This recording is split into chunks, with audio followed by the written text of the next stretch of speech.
Hello, hello. Thought we'd do something different today instead of the usual Stardew. We'd go with a different game today. So, it's a visual novel called A Pinch of Magic. So, let me just work with the volume a little bit here.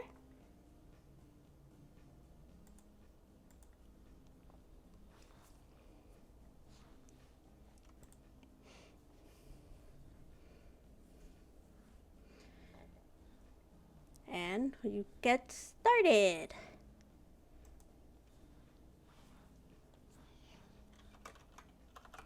What's your name? She, her.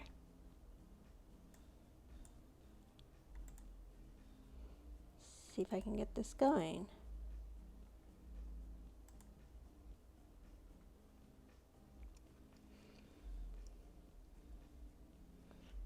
Here we go.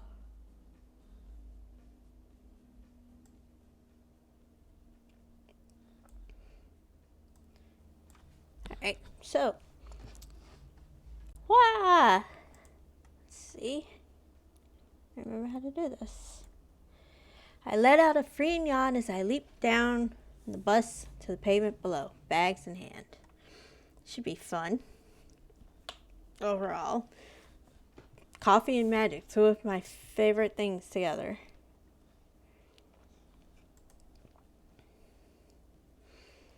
Finally made it. Drinking in the familiar surroundings. Take a moment. Yep, new game, Arcane. Figured just go with something a little different from Stardew. Just to mix it up just a little bit. I had originally planned to try a couple like demos today, but they didn't want to actually cooperate with OBS.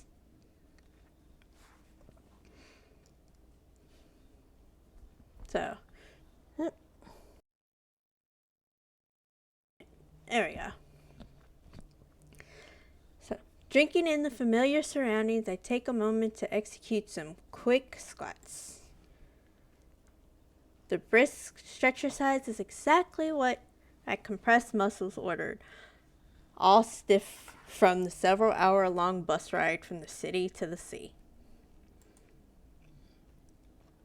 I wonder if this is how Jack-in-the-Boxes feel when they pop out. So, how are things with you, Arcane?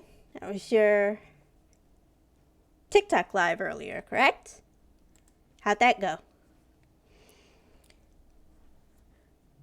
Newly energized, extend my arms, tropical sun, as if to pluck it from the sky and take in a greedy lungful of delicious sea air.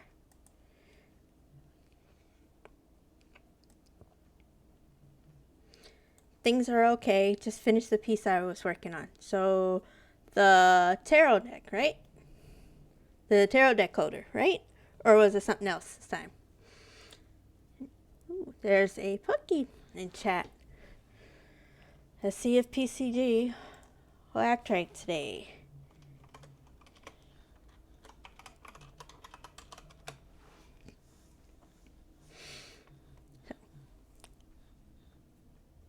But I'm glad your live went good. As always, the warm climate here on the coast feels as though it's welcoming me back home, back to the place where I belong.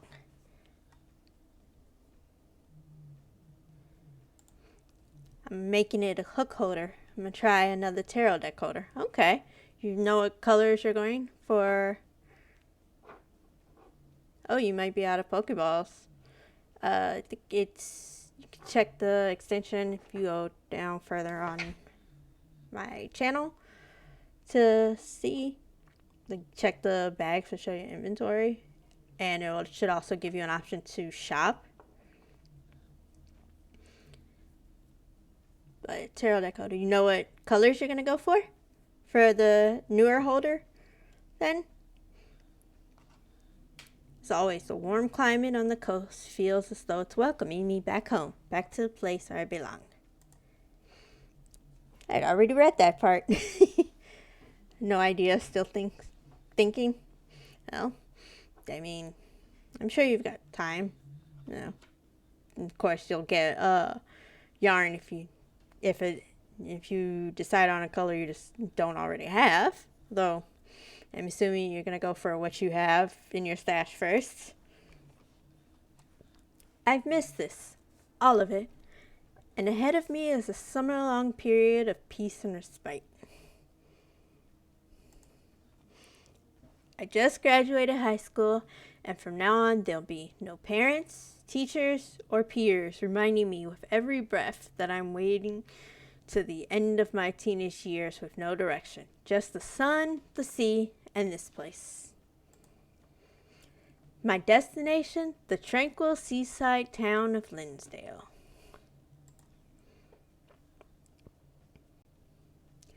Nestled in a quiet crescent-shaped cove on the coast, and ticked by the starry, deep blue waves of the East Sea, some people have taken to affectionately naming it Moon Bay.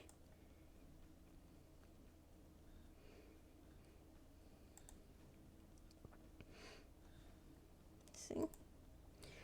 A pretty occultic name, all things considered. But it always seemed perfectly apt, because it's also the town my grandmother, my Baba, calls home, as she just so happens to be an exceptional and absolutely eccentric witch. Which is up my alley. All these years later, and I still wouldn't put it past her to have coined Moon Bay herself, just because it might help drum up business among the magic folk. That'd be nice. I think one day I'd want to do like a magic shop of my own. Not necessarily a coffee shop, but just magic related shop. So probably like selling books and crystals and all of that. For the first time in 3 years, she'd asked me to visit this summer, and I can't wait to resume my magic training. My fingers, electrified, are already tingling at the prospect. Ooh, tingling. Be there. Aw. So I'll look forward to that. I will let you know if I do end up opening a shop one day. I reach into the pocket of my hoodie, feeling for the letter she'd sent, making sure it's still there. Cursive on vellum and a wax seal. Yep, nobody except that witty old woman would write like this anymore.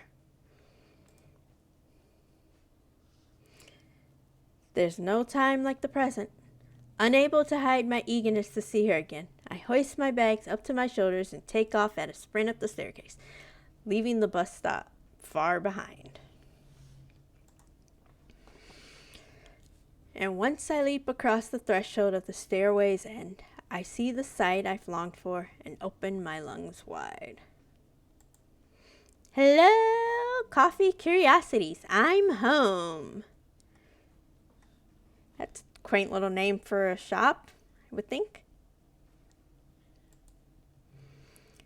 My grandmother's cafe stands before me, a static monument among the other buildings, utterly unchanged, as a moment in time, like a moment in time, perfectly preserved the way I always remembered it. It reminds me of my childhood, of iced tea in summer, sea salt ice cream, and freer days spent under Baba's tutelage. That in itself is a rare kind of magic that leaves me spellbound. Naturally, my peppy cry draws the attention of several passers-by outside the store, many of whom recognize me and wave in greeting. Well, I'll be, if it isn't Rabbit. Been a spell since you've been back. Still kept that strange habit of greeting the cafe like it's a person, I see. I mean, it's magical. I would think it would make perfect sense to greet something magical like a person. Just because they can't answer back normally. But I mean, I believe in magic, so it makes sense. Don't you think? Well, she's not wrong. I guess I am a little to be shouting in public. But, as Baba used to say, a witch breathes magic and life unto all things. Every word is a charm, every sentence a spell. Now that I think about it, it's totally possible she was just hoodwinking an extremely gullible 5-year-old. But, well, it's a cute tradition, so who cares? I wave energetically back. Hey there, it's good to see you again. Do you know if my grandmother is about? That question seems to give her pause, and she forces a smile which can only be read as guilty embarrassment. That's never good. That is never good. Oh, you mean she... Well, I'm not too sure. Haven't been in for coffee for a while, you see. Anyway, nice seeing you, kid. Yeah, no, that doesn't sound good at all. Before I have a chance to respond, she scuttles off over the hill, leaving me stranded in confusion at the shop door.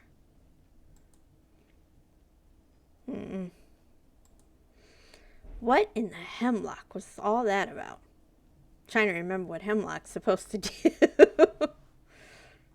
But it does not come to mind at all. Glancing over the cafe again, my eyes narrow suspiciously and roam up and down the building.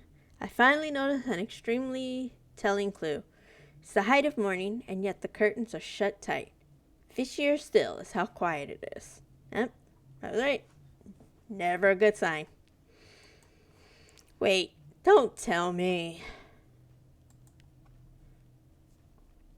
I practically kicked the door down in my provoked state, and once inside, all of my suspicions are confirmed. Not only are the lights all switched off, not only are there no customers, not only has the door clearly been left unlocked with complete disregard to nasty draughts, thieves, or trespassers, but on top of that, Baba is nowhere to be found. I understand the pain. Honestly, I think of your grandmother not telling you something that you clearly needed to know, or just leaving you to find out on your own. The lingering mangoed fragrance of sweet teas and bitter coffees temporarily catches me off guard, filling my nose and mind with happy memories. But I quickly remember why I'm here. I stump across the cafe floor in big strides, making a beeline for the door at the far end of the room. A door hidden behind a heavy satin curtain, and bewitched to be invisible to all non-magic customers. Notice me not smell? Basically. Baba? Baba!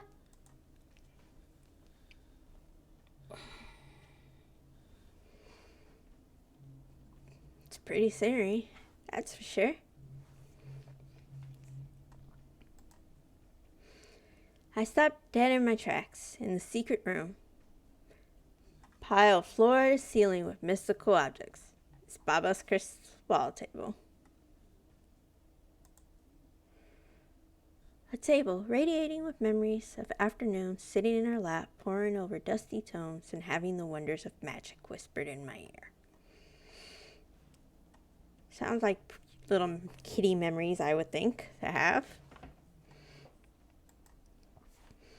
And now on the table, clearly awaiting my arrival, is a small paper ornament, an enchanted letter folded into the shape of a miniature rabbit. When I enter the room, it turns up its ears and bounds up from its slumber, hopping to the table's edge to greet me. I would recognize this magic anywhere. Baba would while away hours folding these critters for me as I studied, until she had gifted me the entire animal kingdom out of paper. It never failed to put a smile on my face.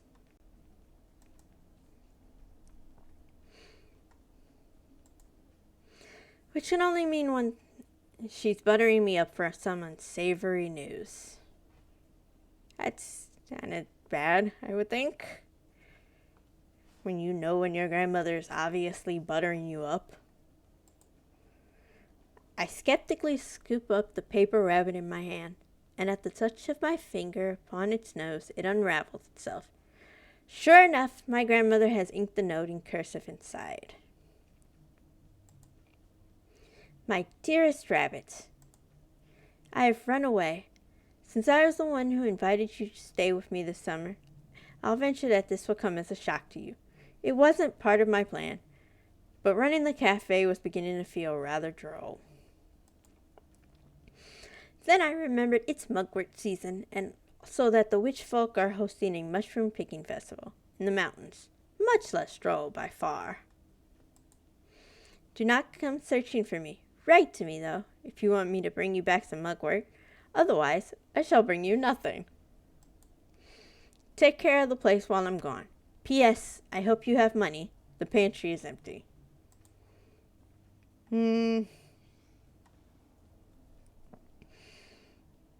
That's... Sheesh. I knew it. That wayward old witch. Slumping onto one of the table's squishy cushions, I throw my arms up in defeat. I absolutely should have expected this. Flying through life by the seat of her pants, living by her every whim, dropping things when they no longer suit her. This entire situation reaches into the far recesses of my mind, conjuring up echoes of countless other past examples of how mercurial Baba could be. Closing up at noon to go skinny dipping in the ocean, hosting a luau party, then passing out after an hour on her own deadly magic punch. Her crimes of capriciousness knew few bounds. She may have taught me everything I know of magic, but early on I had to master brewing tea and coffee. Not just potions, just to keep this place running smoothly. It suddenly dawned on me exactly why that passerby had acted so suspiciously. I bet she cut and run days ago and told everyone in town not to breathe a word.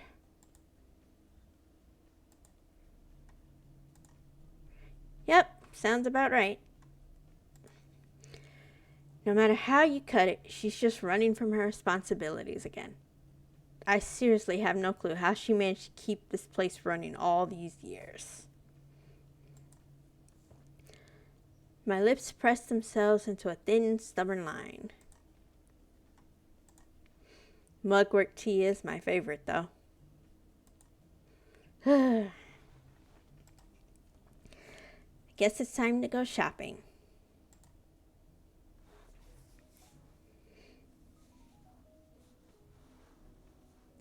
Oh, look, it's a Jigglypuff. And chat.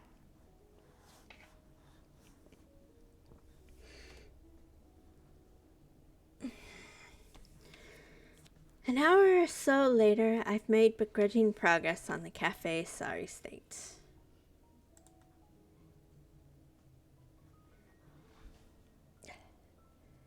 Hello, anyone else who's popped in, by the way? Feel free to join in on PCG by starting with exclamation point Poke Start to get your starter and a few Pokeballs, and exclamation Poke Catch to try to catch the Pokemon.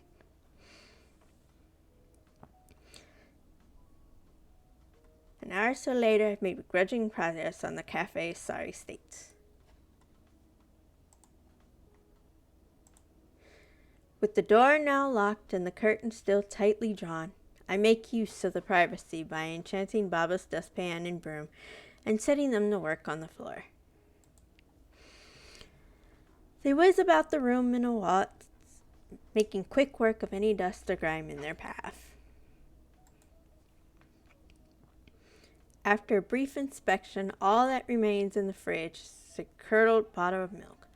The The pantry cupboards had also been harboring nothing but dust, but were saved earlier by a trip to the local supermarket. Ah, Pokemon escaped.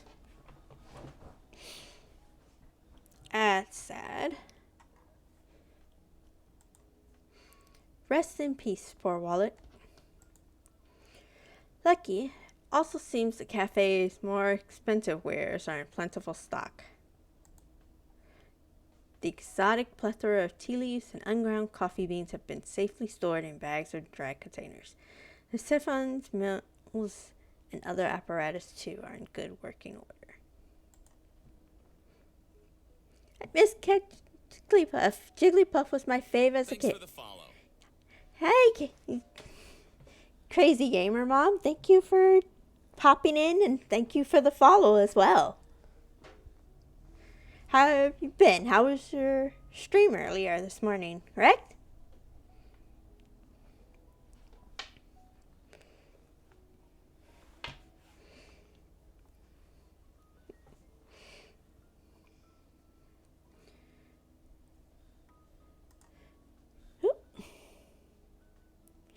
That moment, if my words had personally offended her efforts, Baba's cat slinks into the room and up onto the counter to glare at me. Stream was great this morning and I got 2 wins earlier even though I played bad. Ella. Aw, well, I'm glad you got the wins. Doing great. It's a busy day and now it's Friday, so now I can just sit back and chill and be here and chat people. There you are, Hannibal. Witch's familiar reduced to a rat catcher. How the mighty fall in the wrong hands. But since you don't have anything better to do, if you see any about, you be sure to let me know.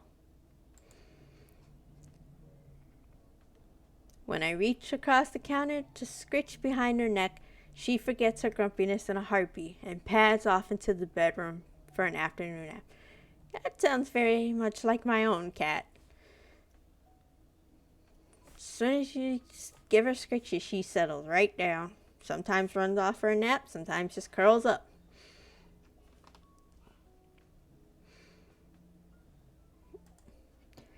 With the dustpan and broom soon done with their work, I thank them for their service and quickly finish putting the cupboards in order.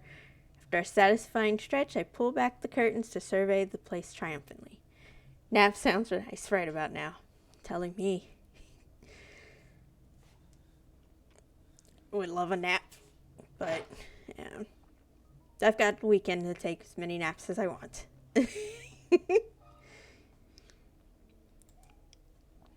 Watch out, Linsdale. We're back in business. Standing there with hands on hips, it's a funny feeling that courses through my chest. A kind of liberation and pride that comes with being free to wantonly spellcast for the first time in a painfully long while. I missed it even more than I thought I would. Not too rusty, though, thankfully.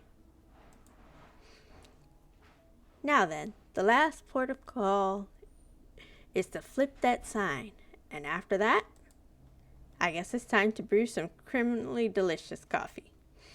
I wish my own coffee could be described that delicious. That honestly says thing if I can't even make it that delicious.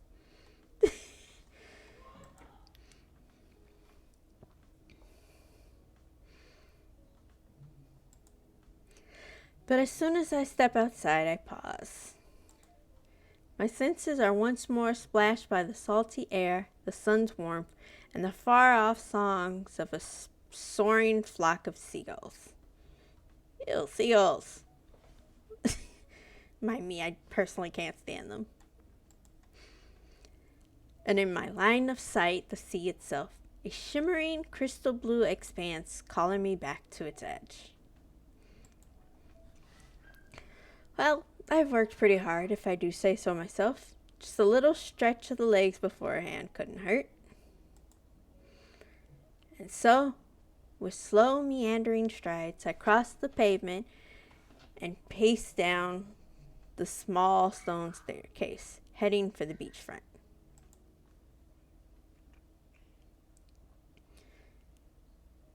I take my time enjoying the afternoon breeze and the journey all the way to the boardwalk and beyond. When I reach the beach edge, I slide off my shoes and press on, free and barefoot in the sand. I admit, there is something nice about feeling like warm sand like right under your toes. So like little sensory thing, which is probably why kids enjoy sandboxes so much. It softly envelops my feet as I walk, like a floor made of satin. The waves, too, are like rolls of crystalline satin sheets being unraveled onto the shore, rolling over rocks, shells, and themselves, gently slipping back to their source. As ever, Moonbay, you're almost too perfect for words. At sunset, though, it's pretty. Be happy when I can actually be outside and enjoy the sunsets again, because, it'll be warmer. Sadly, winter. I plop myself down on the sand, stretching out my legs and searching along the water's surface for something. I wonder if she's still out there. But before I can continue that thought, the phone in my back pocket hums, and when I retrieve it, I see several texts incoming from my parents. Their messages cascade simultaneously into the group chat, making it plainly obvious they're both sitting beside each other, typing with a joint agenda. Sounds like parents that just really want to know what their kid is up to. Did you arrive safely? You forgot to text us. We were worried. How's Baba? Is she doing well? How's her back? And there it is. I sigh, typing back my regular response whenever they awkwardly attempt to bring her up. If you're that worried, you could always, try talking to her yourself. And I'm sure she'd like to hear from you, from both of you. After a brief exchange ending in I love yous all around, I fling my phone to the side and fall back onto the sandbed. The history between my parents and Baba was fractured, to say the least. In this world where so few people are gifted with the ability to wield magic, we hide what we are for an easier life. Hundreds of years ago, those without the gift feared us, persecuted us, and worse. The world was messy. The witch folk decided almost unanimously that it was better to fade into anonymity than cause trouble. Nowadays, as far as the rest of normal society is concerned, it's known that we exist out there somewhere, but rarely do you see a witch shouting it from the rooftops. Despite the good I know we do, there's no glory in it at all. So, as for my parents and Baba, well, Baba had always been an immensely talented witch. The first time I was sent here to stay with her for the summer, I was 3. She showed me a few simple spells, and even though I could barely speak, I guess I was a natural. I still remember her sweeping me up when I successfully levitated a paperclip. She was so giddy, it was impossible for her to contain herself. But my parents were different. They never taught me magic, never encouraged me to learn it. All they wished for me was an utterly normal life. They asked Baba to stop teaching me, and that was that. Or so they thought. When they found out I'd flown in the face of their disapproval and had secretly been studying hard under Baba every summer for 10 years. Oh boy. I remember that day. Dad's face went a shade of blue, but I didn't think was possible outside of being hexed. After that, their relationship became strained. They stopped talking. I became their mediator, their owl, ferrying messages back and forth. I stopped visiting Linsdale for a while to give them all time to cool off. I admit, I'm not fond of the fact that the parents kind of put the child in between like that. That's never a good thing to do. Witchy Froghead, hello. How are you today? Or night, whichever it is for you.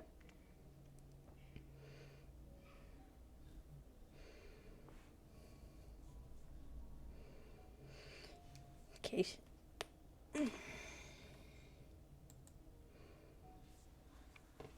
A normal life. A boring life devoid of magic. I feel empty just at the thought of it. But honestly, I don't really have the first clue about what I want to do in the future. If only witch folk didn't have to hide who we are. As I raise myself back up to hug my knees, I realize that I've been absent-mindedly dragging a finger through the sand all this time. I've drawn nothing remotely artistic, just a bunch of badly drawn swirls that barely resemble shapes at all. These are almost as terrible as Kia's.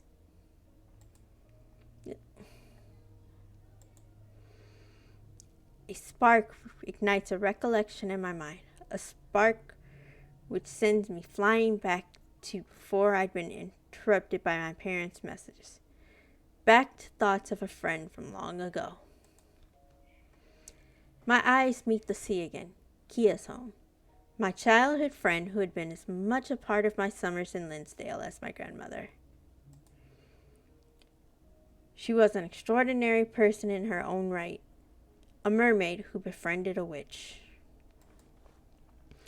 Shy and a little fumbling in the beginning, she barely grasped human language. Kia was just about the only sound she could make. We'd communicate by drawing shapes in the sand, and though hers were terrible, I got pretty good at deciphering them. I could still clearly remember our first meeting here on the shore. I was 5. Mom and Dad had just asked Baba to stop teaching me magic, and I was wading into the ocean at the top of my lungs. He's saying hello. Hello, welcome in.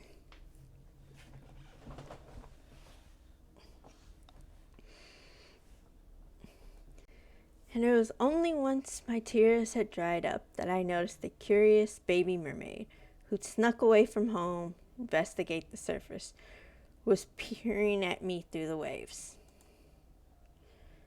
As I reminisce, a smile spreads across my face. Kia, that's right. I wonder if she and her family even still swim in these waters. With renewed purpose, I leap up and dust myself off. Thanks for the follow. Thanks for the follow, Itchy.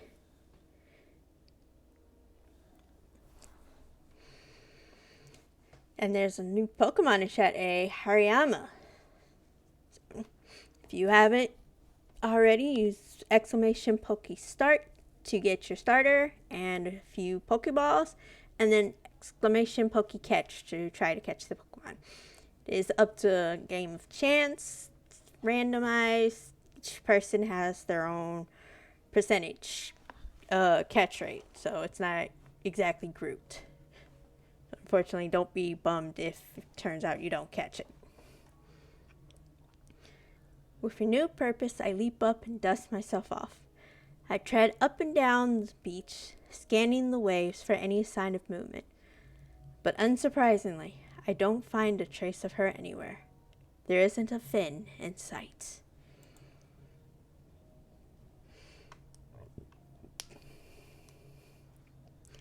Well, that'll teach me for being willfully optimistic. As if mermaids would ever venture this close to shore, they'd be found out in a heartbeat. Still, I haven't exhausted all the tricks up my sleeve just yet.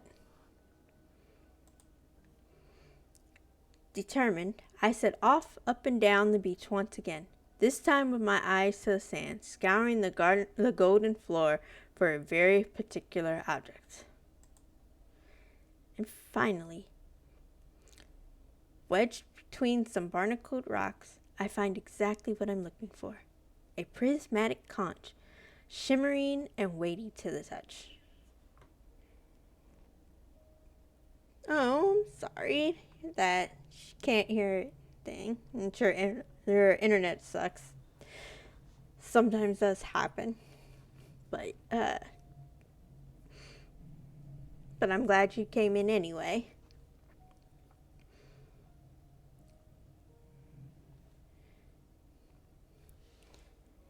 Oh.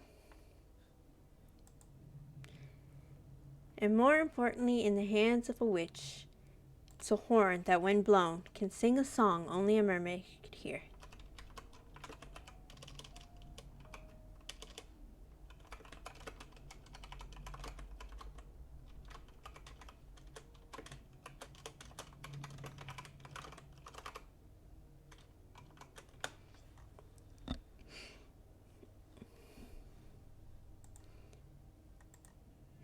It was an ancient spell Baba had taught me as a child, used by the old witches in times of strife to call mermaids to their aid. And together, Kia and I had repurposed it. Since the day we met, it had been my way of communicating to her, "I'm here. I want to see you." Well, I suppose there's only one way to find out if she's still out there, listening for me. As a precaution, I spin about, checking for onlookers, but this corner of the beach is deserted.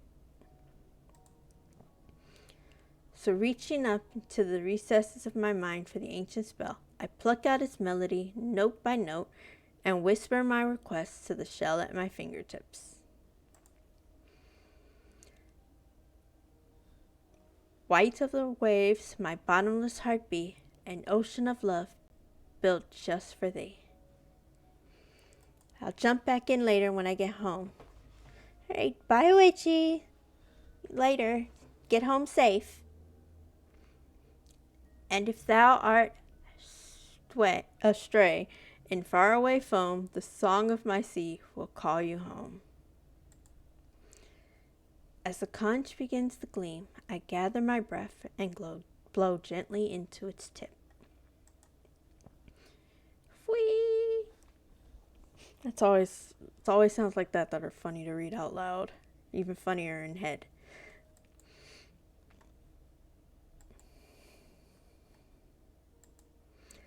But no matter how many times I call, Kia doesn't appear. Yes, no. Probably do need to get the voice mod for something like this, I think. The waves simply keep rolling over the sand at my feet, slowly soaking in and causing me to sink. So she left in search of somewhere better, after all. No Baba and no Kia. This truly was shaping up to be a pretty miserable summer, and the pang of pain I feel in my chest is sudden but not unexpected. 3 years ago, when I said goodbye and left Lindsay, I didn't know it would be the last time I didn't get the chance to tell her.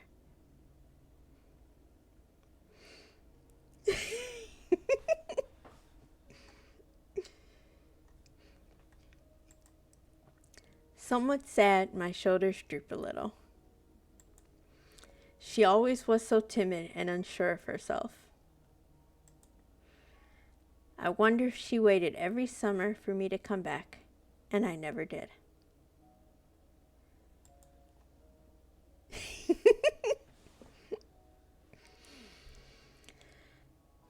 But never one to let sadness get the better of me for long, I clapped my cheeks together.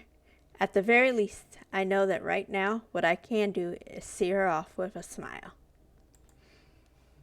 I'm sorry, Kia, but I hope wherever you are, you're swimming happy. And that your drawings don't suck anymore. That last bit could have been left out, I think. What do you guys think? Has that line about her drawings not sucking been left out? Like, I get friends tell you the truth sometimes, but man, that seems a little cruel, a little harsh there. After exhaling my feelings darkly into the afternoon air, I turn heel and head back towards the stairs. It's time to open the cafe for the evening. But as my head swims with thoughts of coffee beans, recipes, and measurements, I forget to check for obstacles in my path. And before I know it, ah! Yeah, Lee Tang, I think I really could use your sound effects right now.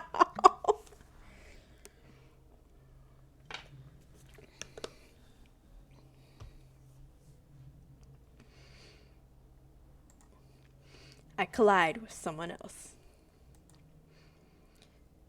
Oh, I'm so sorry. Please excuse. She is pretty.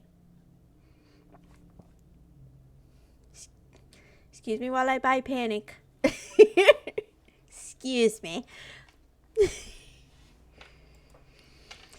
The bump had successfully knocked me down a stair or two, but as I shake off the pain, her eyes meet mine. Her golden irises, her amethyst hair, everything about her beauty is dazzling, and it temporarily catches me off guard. Phew, I'm grateful she seems unharmed. I run my fingers through my hair, somewhat embarrassed.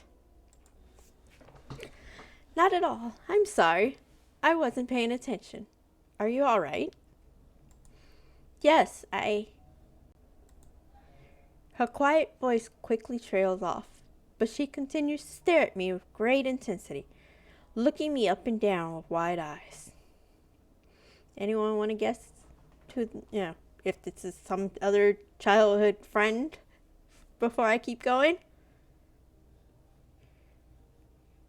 I mean, I have my guess, but if any of you want to take a quick guess, go ahead.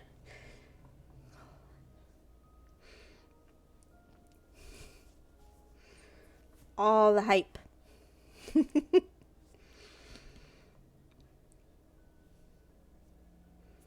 No guesses? Going once. Going twice. Alright. I guess nobody's taking a guess, or you're all keeping it to yourselves. That's just what I kind of think it is some childhood friend. Or maybe a babysitter. I could see that. I don't know why, but I could. Ah. That's right, the cafe. I don't have time to be wasting here. So I flash her a polite smile and shooting back up the hill, excuse myself. Well, I'm sorry again. Have a nice evening.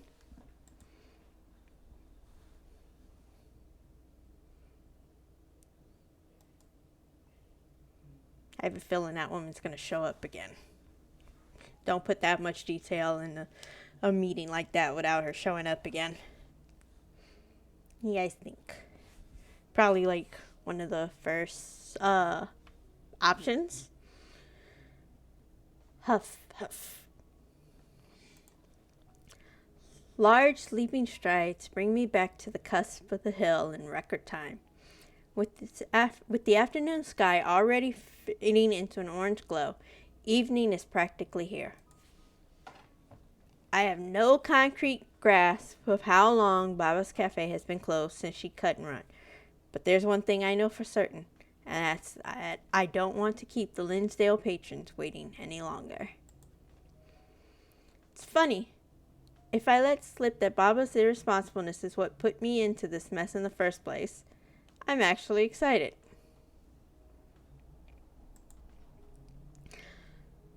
Rushing about, serving special blends, putting smiles on customers' faces. It was difficult at first, but I grew to love it. Positive vibes, Rabbit. Maybe this will be a good summer after all. With renewed energy, I began to mentally roll up my sleeves.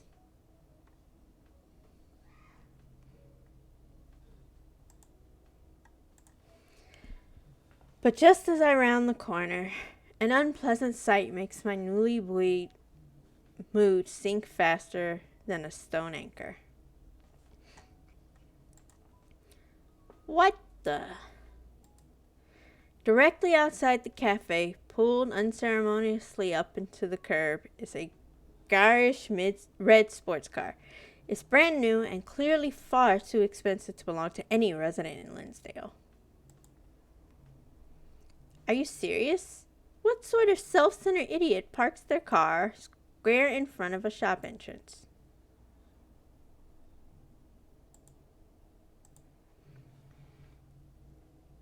Already ticked off, I watch as an elderly man with a cane struggles to shuffle through the gap in the pavement, grasping at the cafe wall for support.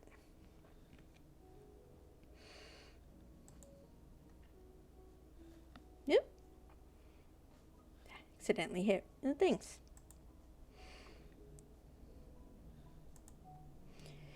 He gets his revenge as he passes by, though, flipping the bird to the car's tinted window as he goes. Honestly, I don't blame him. I would do the same. I know I've flipped off a car or two, either just for being parked weird or, almost mowing me down. At this point, most people probably have done that. Heh, you go, Grandpa. And if I had any doubts that this gaudy ride would spell trouble, they're blown away as soon as the driver steps outside. A tall blonde fop in sunglasses and a jean jacket slams the door behind himself, yawning loudly. Leaning back lazily onto the car roof, he slips his sunglasses up into his hairline and clicks his tongue at the elderly man's back. I'm about to storm up and give him a piece of my mind when he pulls out his phone, the latest model it looks like, and begins snapping up landscape photos of the cafe. Ahem. May I help you? Sliding his free hand casually into his back pocket, he turns to flash me a smile. So not cute. Blonde fop. Ha! I love that they actually called him that. Are you the owner? I square my shoulders as much as humanly possible, arms folded crossly. Yes, I am. Name's Rabbit, and I don't appreciate you blocking the door my customers use. Customers? He cockily raises his eyebrow and looks around at the now very empty street. He pulls down his sunglasses once or twice in a mocking motion. I hate guys like that. Hate people like that. Huh. Well, how's about that? I guess my prescription's wrong, because I don't see a single soul sniffing around. Looks like what you have here is a bona fide dead spot. Dead spot? You better not be insulting my cafe. There's another Pokemon in chat for anyone who wants to try to catch it. I think I might actually try. Let's see. Exclamation Poke Start to get a starter. And first few Pokeballs. And exclamation Poke Catch to catch it. Or try to catch it anyway.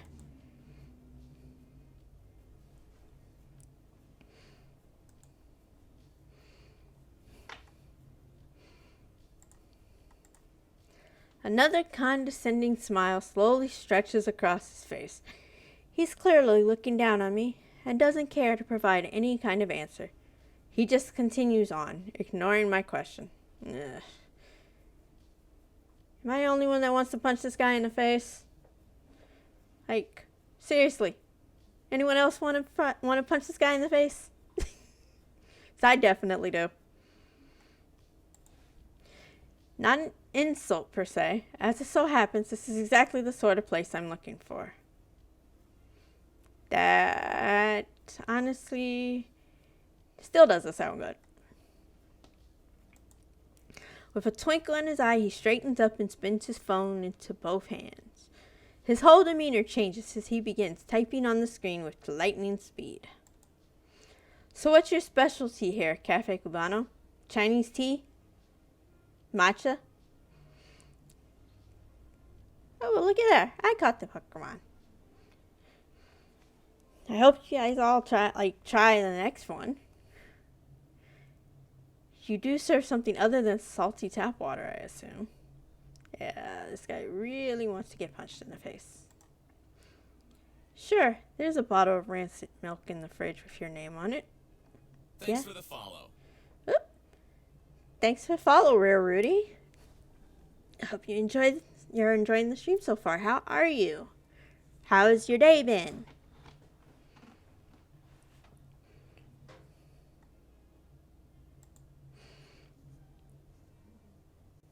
Aw. Good, how are you? Oh, I'm doing fine. Great.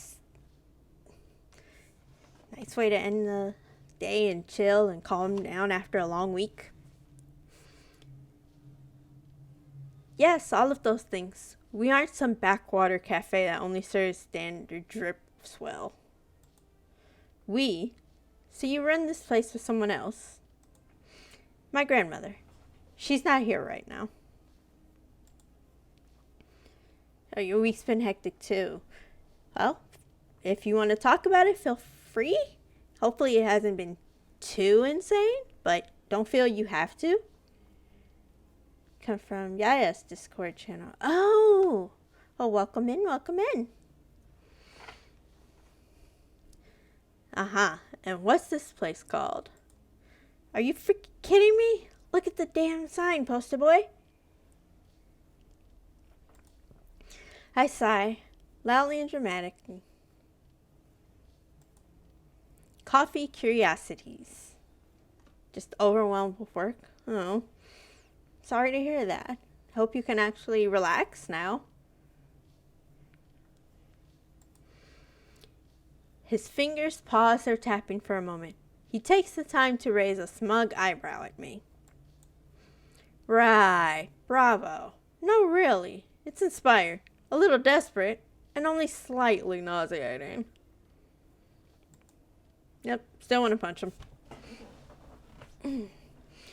He stands up straight and takes one more large gulping glance at the cafe's facade. Then he flips his phone and snaps a headshot of my startled face. That's cruel.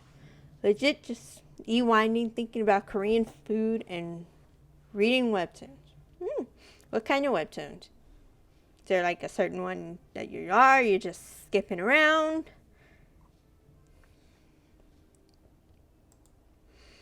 It's a perfect blend of material for my blog, that is. Yep. Smug bastard. Your blog? He gives me a look that is equal parts smug and pitying. It's perhaps the most punchable expression I've ever seen. Finally! Main character actually says she wants to punch him. It's called Maybe Meant to Be. Is it good so far? Ooh, romance ones. Might have to check it out just off of that alone.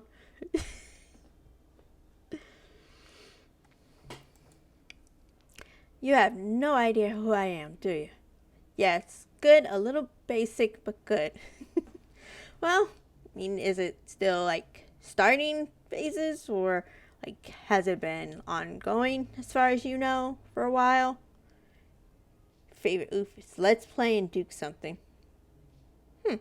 Might have to actually look into them. I keep meaning to actually check out webtoons, but I never seem to get around to it. It's ongoing, just like typical romance story. So, I mean, romance stories, at least my knowledge nowadays, can be kind of varying. Because, you know, you've got the slow burns and then you've got the quick fires. I get, especially when you used to ride the bus. Yeah, no. Reading while riding, like taking public transportation, I don't blame you. You gotta have something to do. This one is slow. Oh, the slow burns. Well, I mean, that might honestly be a good reason for me to get into it.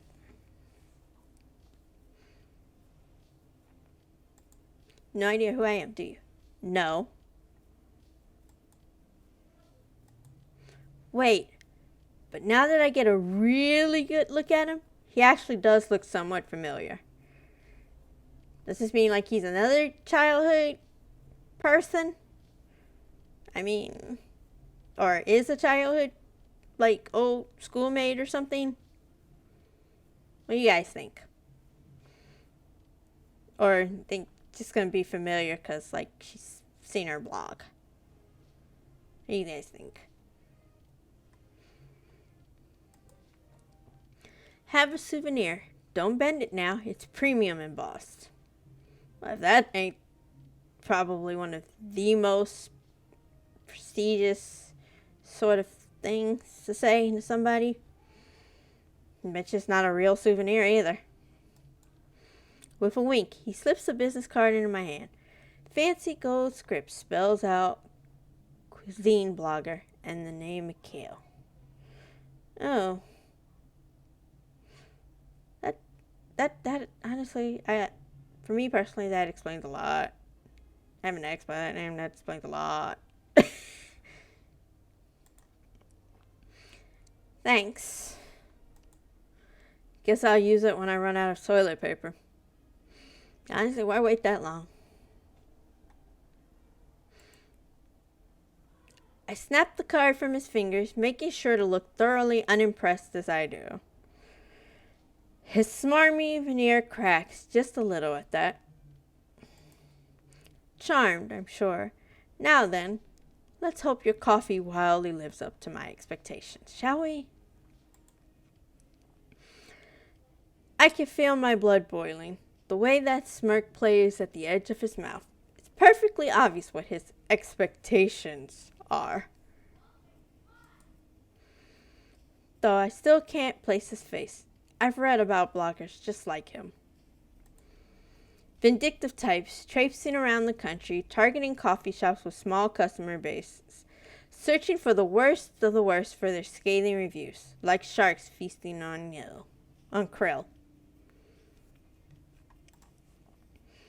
For a second time, I slide my gaze grimly over his red sparse car, with its ostentatious wheels, shiny mirrors, and wax gleam.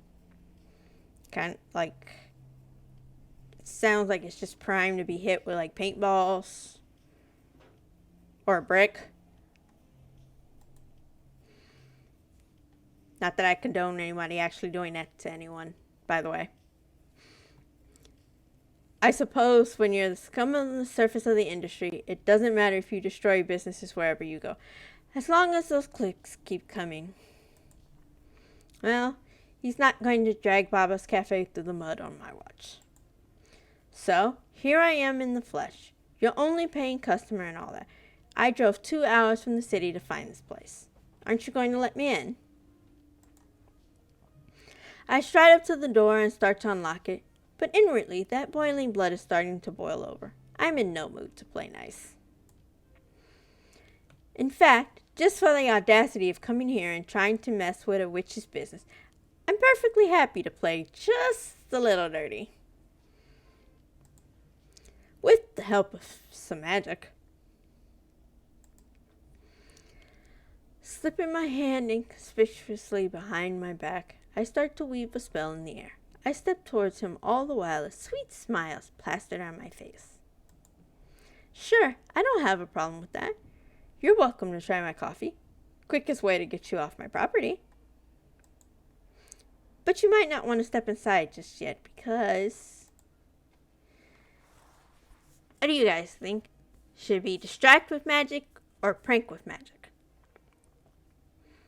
Either way, magic's getting used.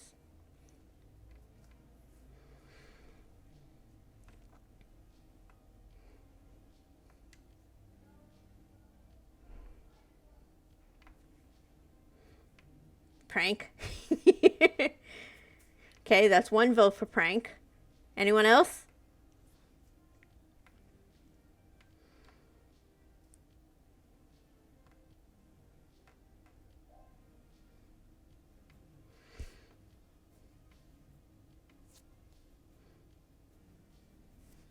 Alright. Going once. Going twice.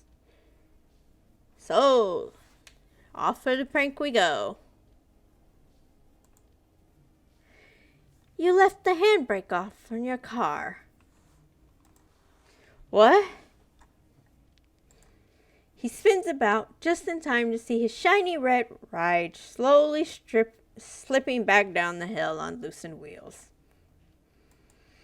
Bianca! Bianca, come back! Honestly, the fact he named his car doesn't surprise me in the least. It just does not. Mikhail bolts immediately, tripping over himself down the uneven, cobbled street in pursuit. Shh, that car is moving so slowly. He'll manage. It's fine, right? Bianca! Oof. I got a feeling this car hit something. Let's see. And down goes Mikhail like a sack of spuds. His face acquaints itself with the pavement with a colossal slap. Ooh, 2 for 1. Uh-oh. The car, too, reaches a steep incline and starts to speed up. Nobody is going to catch it on foot now. I stretch out my arms, frantically inking a new magic circle in the airspace around me. But I'm unable to cast reversal magic in time, and the car careens into a lamppost. After a few tearing seconds, said lamppost tips forward, but thankfully stops just short of smashing onto the roof. Oops. Ah, ah, ah!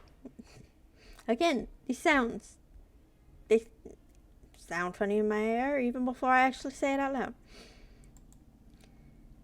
Mikhail rushes forward and falls upon the car in misery, like a man whose soul has been crushed.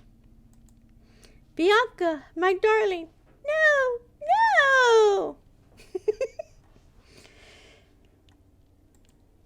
Oh God, Father is going to kill me. Serves you right, honestly. Bling, bling. With timing so impeccable, I'm almost convinced I'd somehow cast a second spell. Mikhail's phone explosively starts to ring. Upon seeing the caller ID, the blood drains from his face. Bet it's his dad. Beep. Father, it's good to hear from you. No, I'm fine. Sir, you are not fine, and neither is your car. But keep telling your dad that. He'll find out later, and you'll be in much more trouble. You're back from Hawaii? Ah, well, yeah, of course I can. But, Father, about the car you bought me? Well, see, it's a funny story. Having completely forgotten me, Mikhail woefully shuffles away, out of earshot to take the phone call. That wasn't my fault, right? There's a Wobbuffet in chat. Feel free to catch it. Catch if you already have the Pokeballs, and Pokestart to get Pokeballs to catch it with. If you need more Pokeballs, should be command in chat. I believe is Pokeshop. Could be wrong. But of course, you can also go to the extension down on my channel, and you should be able to see your inventory, the Pokemon you've caught already, and such. That wasn't my fault, right? Nah, accident, but not vandalism. Just an accident. Honestly, this gives me sort of like, Dobby never meant to kill. Dobby just wanted to maim vibes.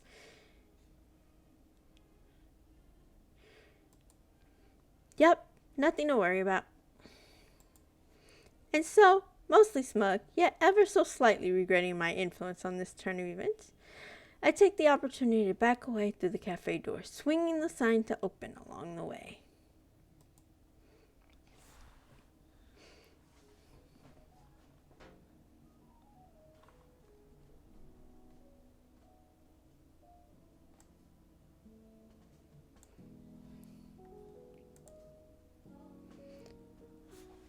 Hey, congratulations on catching the Wobbuffet, Arcane.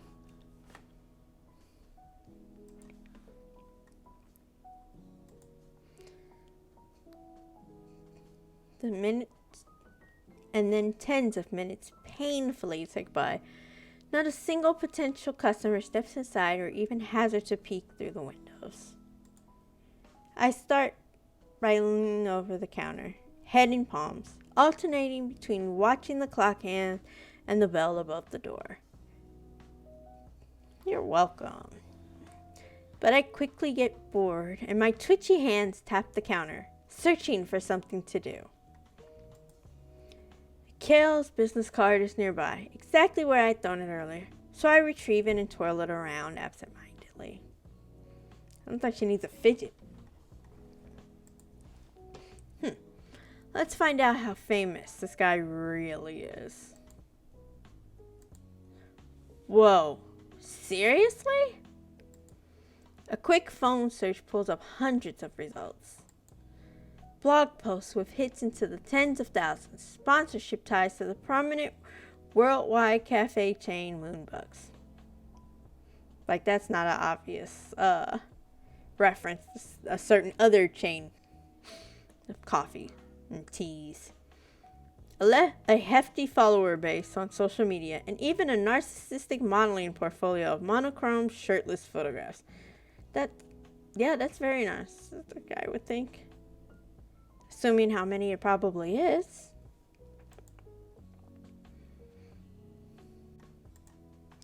Just great. As if I don't have enough problems right now. Gah! And what's with these pictures? He's dripping wet in half of them. Did someone turn on a hose or something? Ugh. Yeah, no, that's a bit much, I would think. So stupid. I agree. That is very stupid. Now, more irked than ever, I chuck my phone aside and go back to watching the clock. All this inactivity is doing nothing except stiffening my muscles and making me anxious. 30 minutes and not a whiff of anyone, not even one of the regulars. This can't be right. I recall my previous summers here when there were always non-magics and witch folk around, mingling, joking, and shooting friendly banter back and forth with Baba. Back then, her cafe had never seemed wanting for patrons. Each day, a steady stream of satisfied customers would come and go at an even pace. It had never been busy, but it was comfortable. Sure, it's unlikely that there'd be a lot of witch folk making the trip right now. No doubt they're all up on that mountaintop with Baba, picking mugwort and betting on drunken duels. But for there to be no non-magics around either? I glance back at the clock, disappointed by what I see. It's far too late now to be trying to pluck customers off the street, but if I root around, there may be something of use laying around somewhere. So, determined to be productive in some capacity, I trawl through some of the lower kitchen cupboards, hoping to find something to use to attract new customers in the morning. Sensing activity, Hannibal sinks into the kitchen and curls around my leg. With a pointed meow, she leads me to a hatch under a rug on the floor, below one of the open cupboards. Nice. Good job, Hannibal. It's a name I never thought would ever fit a girl cat.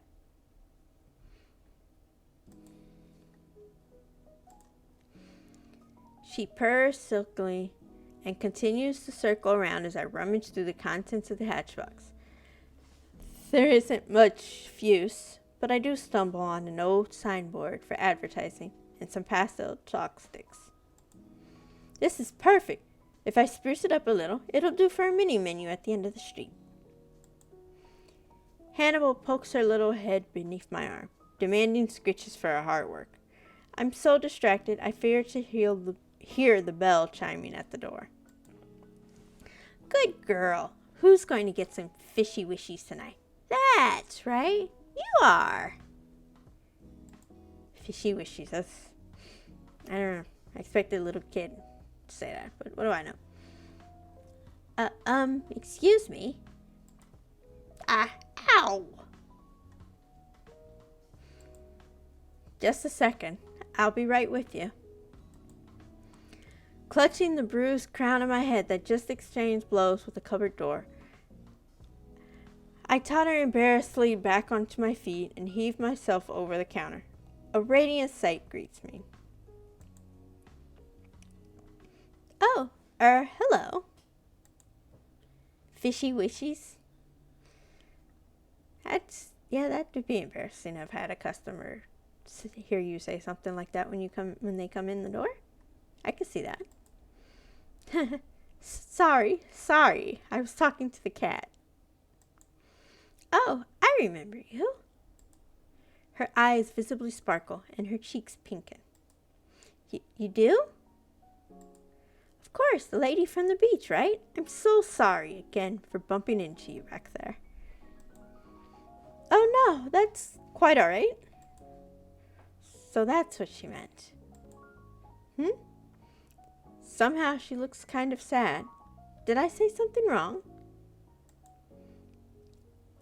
An awkward silence settles over us. As it stretches on, she starts to comb a finger nervously through a loose curl of her hair. Well, this is a fine way to start the evening, by making my only customer uncomfortable. Applying my kindest, most sincere smile, I gesture towards one of the seats at the counter. I can at least salvage the situation by acting professional now. Where are my manners? You're here to order, right? What can I get you? We have a menu around here somewhere. As I rummage around behind the counter, though her body language is sighs, the woman's striking the eyes watch me intently. I can't help but feel a little nervous.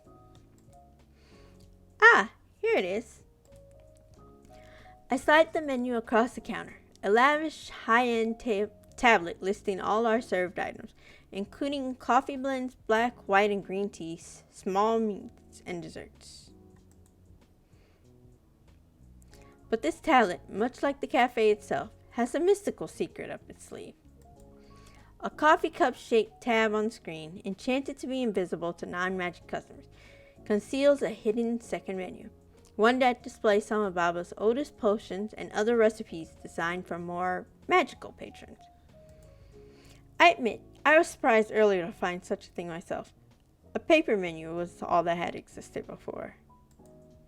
But that tablet looks brand new and screams impulse purchase, which unfortunately also happens to be one of Baba's many bad habits. The woman graciously takes the tablet from me, tucking a periwinkle curl behind one of her stylish earrings. She begins scrolling intuitively through the menu. She's so elegant and glamorous, and her eyelashes have this beautiful dewy quality to them, like black waves breaking on the beach at night. So strong was that association, I was curiously struck by a sense of familiarity. But then, you have nothing new on the menu, I take it? Ah, sorry. Could say I'm somewhat of a regular here. I know this place and its owner very well. Oh, then I take it you also know my grandmother's out of town right now? I do, but it's no trouble at all. I didn't come here today to see her. She tilts her head shyly. It's a devastating move, but I don't think she's doing it on purpose. Is she enjoying her vacation? Oh yeah, I'm sure she's having a whale of a time. She pulls stunts like this far too often. I'm half convinced she dragged me back here just to rope me into running this place for a few weeks. The woman shuffles somewhat bashfully in her seat, lowering her eyes to her lap. Well, if it brought you back to Glennsdale, then I'm glad she did. Just think of this as a salacious encounter. more than likely, this woman knows the main character at this point.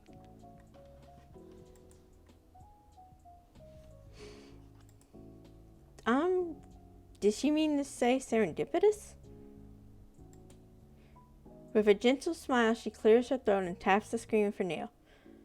The highlighted drink is the salty kelp latte, a popular sea-based item from the secret menu.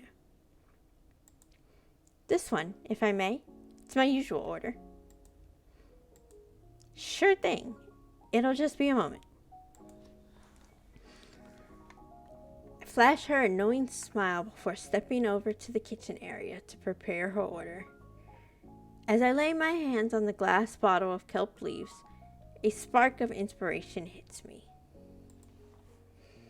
And so what do you guys think? Prepare the drink normally or prepare the drink with magic? I mean, it's a magic-themed drink to an extent anyway, from what it seems like.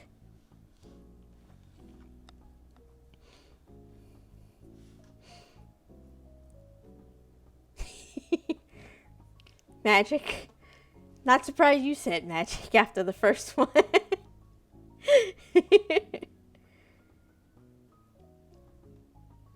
Anyone else? Or are we all of pretty much one mind here with preparing the drink of magic?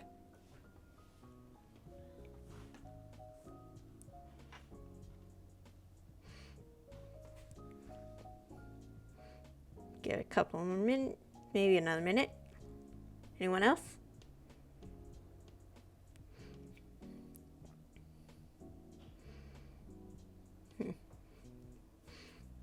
Alright. Going once. Going twice. Prepare the drink of magic it is. With nobody else here, why be ordinary when I can afford to be a little flamboyant?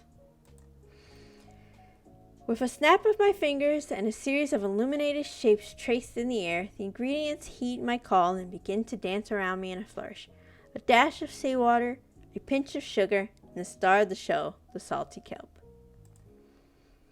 The kelp blades weave their way through the air until they collide and pirouette, crushing themselves into a fine powder.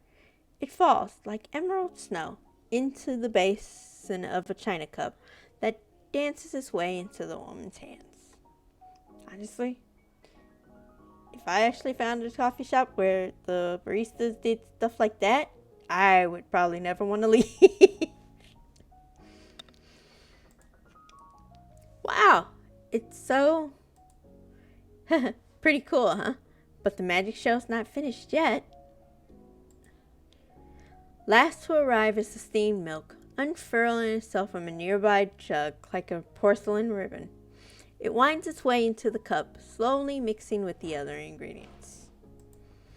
As the last drop falls, I bring my palms forward to bless the drink with one final drop of something special. It's Pokemon in chat. Let's see.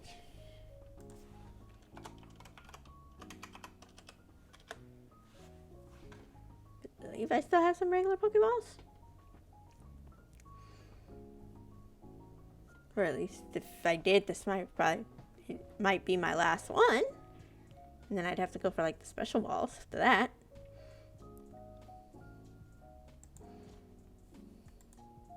A pinch of magic. And now for the finishing touch. Could you tell me your name? She looks agitated, as if she has particular trouble answering the question. It's, Kiana.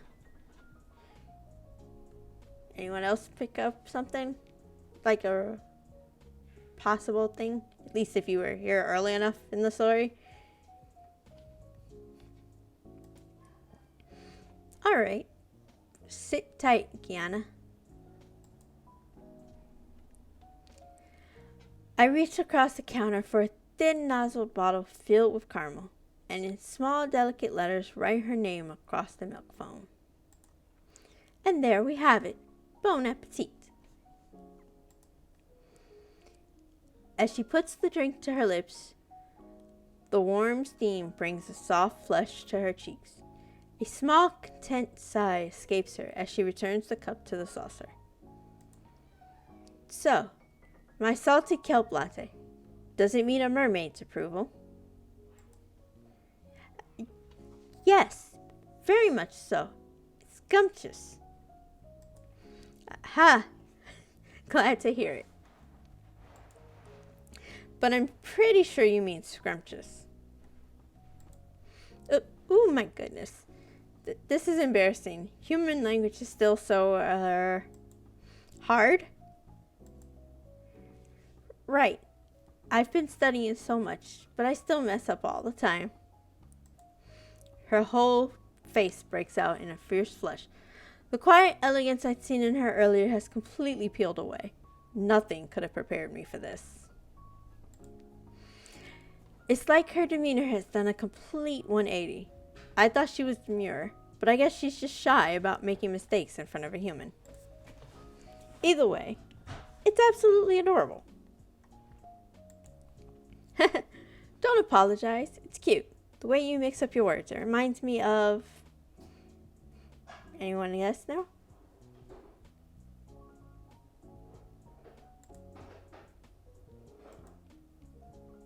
Let's see. That awkwardness. No way! Kia?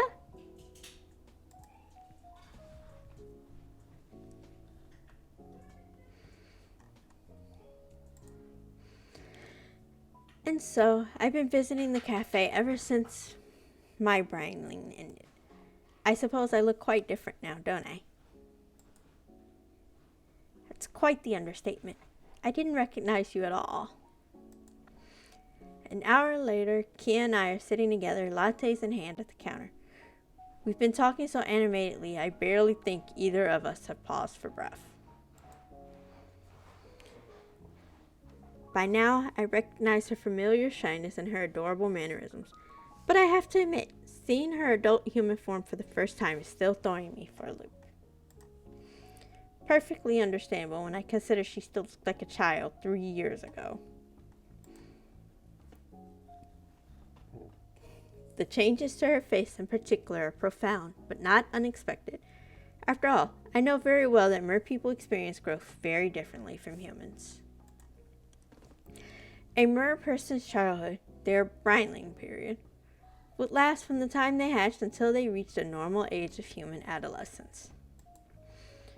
Throughout the Brineling, mer children would barely appear to age at all, maintaining a childlike appearance for years and years. And then, at the Brineling's end, what awaited them was a highly accelerated transformation into an adult body, and the ability to adopt a human form. After I met Kia, because we couldn't really communicate at first, I remember wanting to learn more about her kind. I found out about the Brineling and the change through one of Baba's old books. As I also recall, I had to climb up her bookcase like a monkey to get it, and slipped on the way up. Kia cried for hours when I turned up at the beach covered in bruises. So, when did your Brineling end? When I was about 17. It was a year and 3 months after you left. Not that I was counting. When she catches me smiling, Kia turns away and scrambles for her drink. It's the cutest thing. But I'm suddenly reminded of something else. Wait, earlier, didn't you say your name was Kiana? Well, after you didn't seem to recognize me at the beach, I was a little embarrassed. She sighs heavily, resting her hand over her heart. And even though I came to the cafe just to see you again, I still couldn't bring myself to say anything. Oh, but Kiana, it's the land name I chose for myself, so I wasn't exactly lying to you. I just had trouble pronouncing it when we were children. Oh, gotta run, hun. Have a good rest of your stream. Okay, bye. Thanks again for stopping in, supporting. Have a good rest of your evening as well. I do use it around Linsdale. My family in the ocean still use my sea name, of course. I probably shouldn't pry into that. Mermaid sea names are private, intimate things after all. I guess I should be careful not to call her Kia too much around town, though, either. With that niggling question out of the way, I loop the conversation back around to what really matters. So, how was it? Your change, I mean. Oh, it was better than I expected. The growing pains were bad for a while, but compared to the others who experienced it at the same time, my change was relatively quick. She takes the last few sips of her latte, then lays the empty cup down and fingers it pensively. I'm just happy that my outside finally matches who I am inside. When we used to play on the beach together, we couldn't go far because, well, I chuckle as I head back around the kitchen counter to wash our cups and saucers. No legs? Right. You were growing up, and in my mind I was growing up with you. But physically for me, nothing was changing, and every year it felt like you were getting further and further away, and there was nothing I could do about it. We used to draw so many shapes in the sand, all the things I wanted to do, all those pieces I wanted to visit. But because of me, we couldn't do any of it. Her eyes glaze over. She suddenly looks quite dejected. Not wanting to watch her beat herself up, I take her hand in mine. But we can now, right? Exactly. No more hiding in the rock pools or covering up her fins with a blanket I brought from the cafe. We can stray as far from the beach as we like now. Go anywhere we want. Now that you have your human form, the world is your oyster. Just let me know what you want to do, and we'll go do it. Works like a charm. Kiana's sandy eyes light up, and she leans across the counter, brimming with excitement. Okay. Oh, but with your grandmother gone, you'll be working here full time, won't you? Then, until we can do something, I'll just stop by every day to see you. See, that's support friends. No, I'm kidding. But still, good friends anyway. I shrug my shoulders, gesturing towards the empty room in an exaggerated way. Ha! Thanks. I'd appreciate the company in more ways than one. As you can see, this place isn't exactly hopping. Without a regular two, quite honestly, I might struggle to make ends meet this summer. And based on today, I'll take just about any customer I can get. Anyone but that vain fop, anyhow. The more I remember his smug face, the crabbier I get. It's at the point when I realize that I'm not so much drying the cups as grinding the tea towel into them. That jingle jingle. The bell at the door rings for a second time. Welcome. Just take a seat and I'll be with you straight. Speak of the devil. I feel like this is an insult to the devil somehow. Yep, that's right. That was an insult to the devil. Mikhail strides inside, looking the interior over with both hands shoved into his jean pocket with a slightly furrowed brow.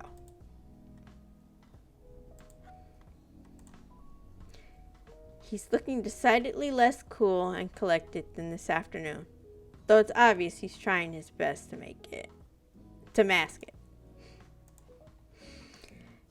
Nice place you have here. The drafty cracks in the walls are a particularly nice feature.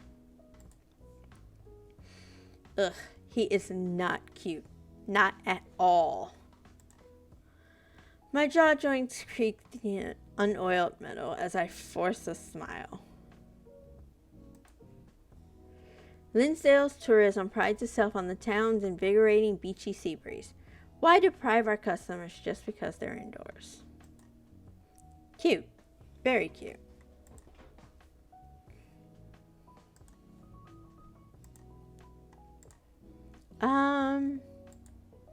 Sensing Kiana's discomfort, I gesture to the counter seats with an audible huff. Well, sit down if you're here to order. You are here to order. Kale slides into the seat directly beside Kiana. He beams obnoxiously as he pulls out his phone. Of course, and I don't need a menu. Just serve me your best attempt at coffee. You going to pay for it? Please, of course I will. I'm not trying to put you out of business. I don't believe that one bit. Though I retreat to the back of the kitchen and begin scooping and grinding the coffee cream, I keep one watchful eye on Mikhail at all times. Thankfully, though, his gaze is still roaming all over the interior. He isn't trying to snap pictures. But it's obvious he's searching for something. A juicy tidbit, a draw for his story. And so, after his eyes complete their rounds of the decor, they naturally come to fall on his neighbor. Are you a regular here? Yes, I come here almost every week. His eyes widen in genuine surprise. Really? What's your usual order? If it's that good, maybe I should have ordered that too. Oh, She flutters her eyes to me, begging for assistance, but I'm way up ahead of her. I make the 3 strides back to the counter in a heartbeat and step in. She's a special customer. Her order's not on the menu, and it's a, shall we say, an acquired local taste. I doubt you'd like it.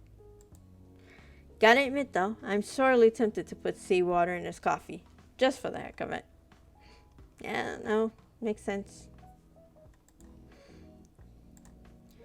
Must resist. Well, that's a shame. You'll have to let me in on the secret of that drink sometime, miss.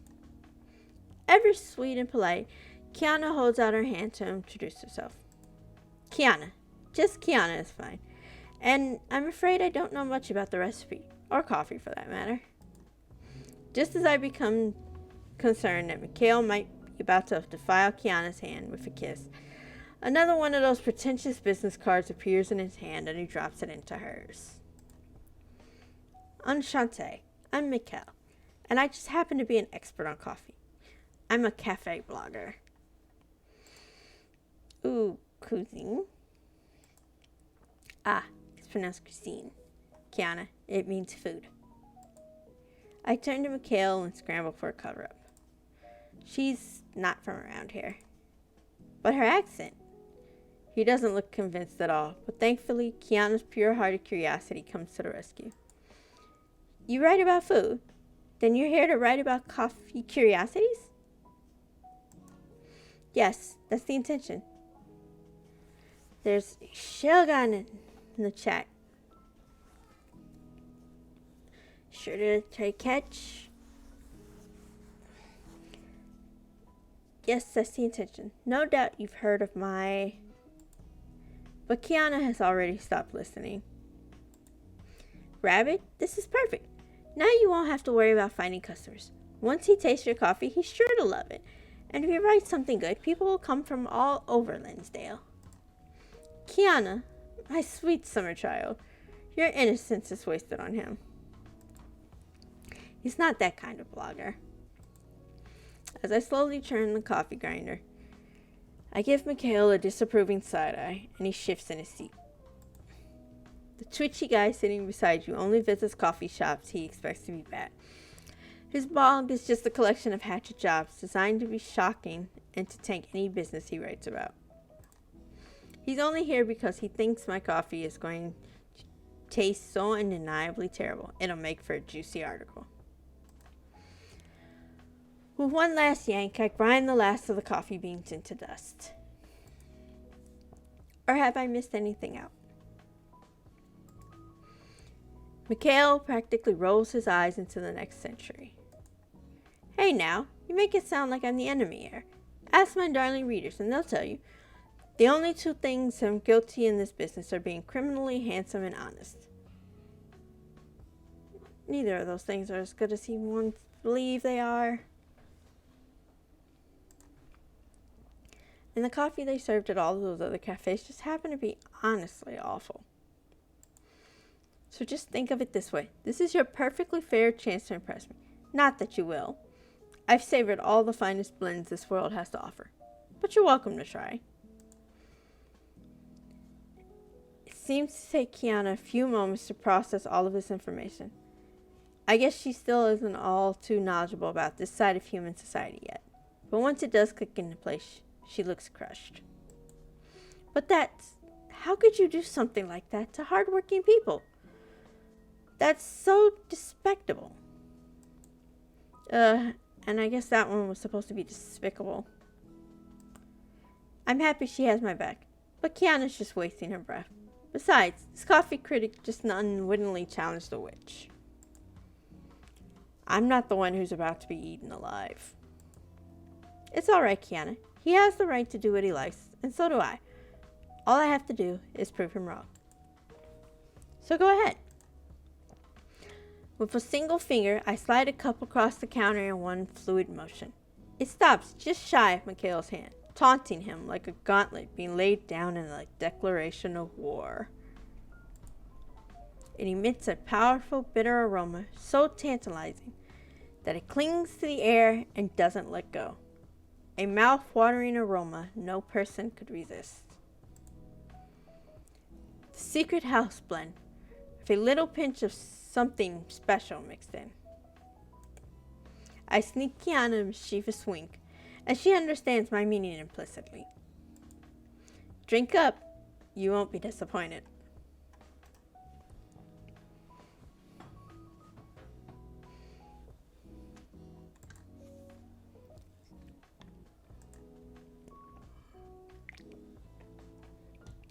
What's the matter? You should drink it before it gets cold. I won't let you use the excuse that it was bad simply because you ruined its flavor by letting it sit too long.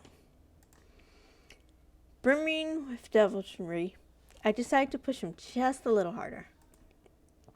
As the expert here, you wouldn't make that mistake, would you? Watching him squirm and tug at the collar of his jacket, I realize I'm enjoying myself far too much. Still, I don't take my eyes off him. I stare him down until he finally gives in, puts the cup to his lips, and... all that bravado and it's mediocre after all. But he takes another sip. Exactly. It's completely. And another. Completely.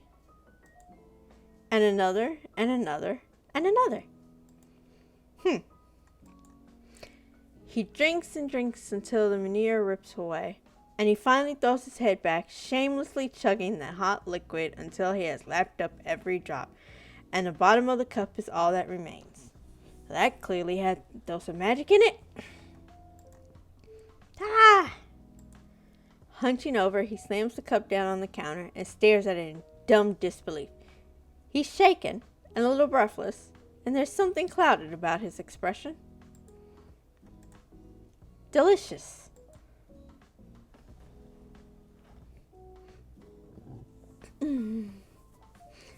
It's 9 p.m. Closing time draws near on this, my first day of running the cafe. As I finish scribbling down orders onto a pad of receipt paper, I rip the page out and hand it over.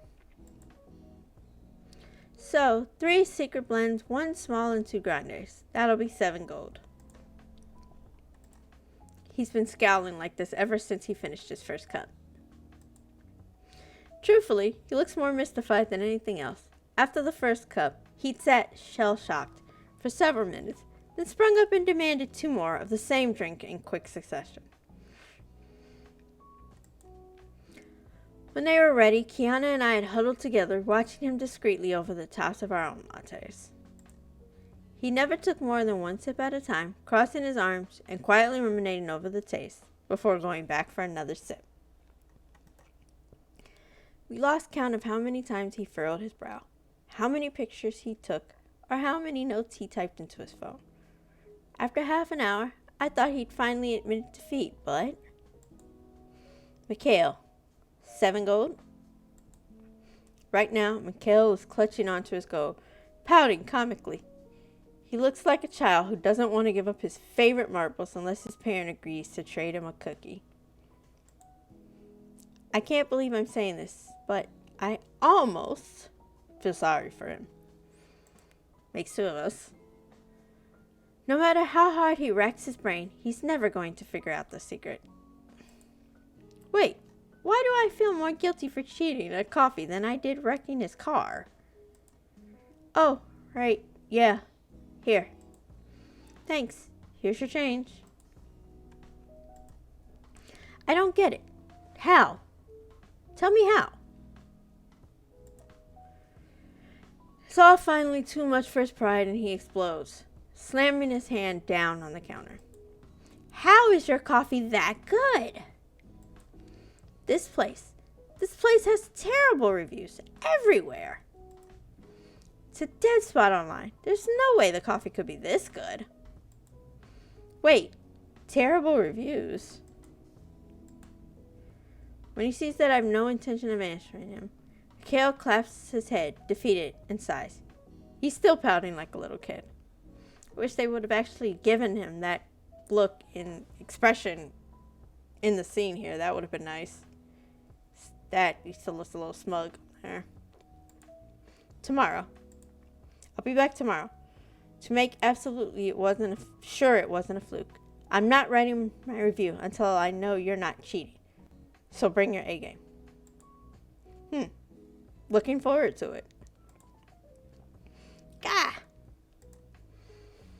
He concedes and stomps away to gather up his phone as he moves out of earshot, a very apologetic looking Kiana takes his place.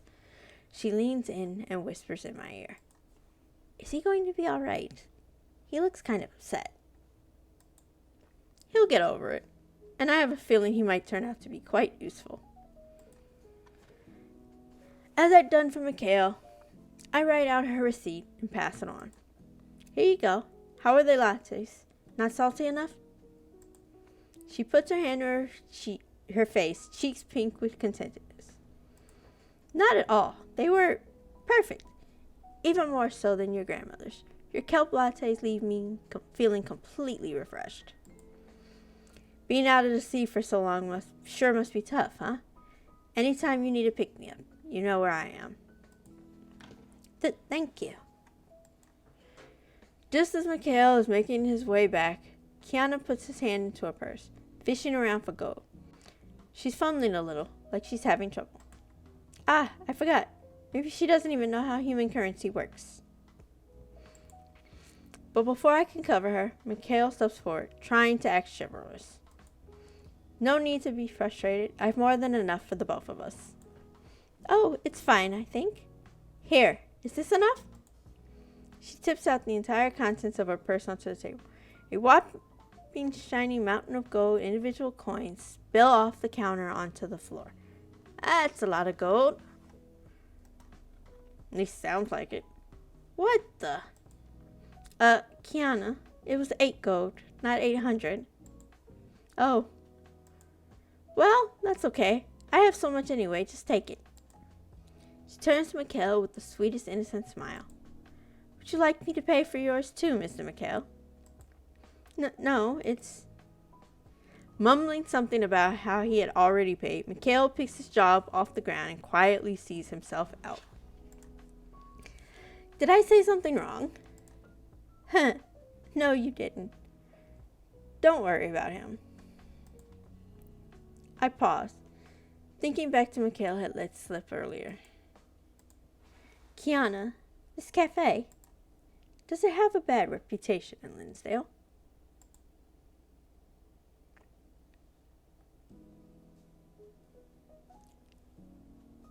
Late into the night, I'm staring absent-mindedly into Baba's crystal wall, my head on the table, a fuzzy blanket around my shoulders, and Hannibal in my lap. I feel like it skipped some, but I could be wrong. Baba's rabbit-shaped letters still hopping about on the desk, deftly dodging all of Hannibal's impish paw swipes. All around us, the dustpan and broom go about their nighttime cleaning. Sweep, sweep. Sweep, sweep, sweep. I still can't stop thinking about it. Terrible reviews. That's what he said. Kiana didn't seem to know anything about it. But then again, I doubt she'd pay as much attention to something like that. No reason not to just find out myself, once and for all. I slipped my phone from my pocket, punched in a few keywords, and hit enter. Sure enough, it turns up a dozen results. None of them good. About this, at least, it turns out Mikhail hadn't been exaggerating after all. Dismal star ratings, mentions of the crummy decor, photographic evidence of bad service. There's even one that looks like a secret shot taken from under someone's armpit. That's disgusting. No way Baba's just plain asleep in this one. At the counter, just not even trying to hide it. All of the public views, at least, seem to have been written from the point of view of outsiders. But that doesn't comfort me much. It only means that the Linsdale residents still care enough about Baba as a friend to not out her online. And let me guess, all these ratings go back. Yep, 3 years. Not so subtly back to the end of my last summer at Linsdale. Suddenly extremely irked all over again. I grab a pillow and hurl it in the general direction of the bookcase. Several old ledgers come bumbling down and clatter on the ground. Honestly, Baba, you're a powerful witch. If you didn't want to run a cafe in the first place, why didn't you just do literally anything else? This is exactly why Dad's always worried about you. After screaming out some of my frustrations into the void, I haul myself over to the tatty pile of books and start gathering them up.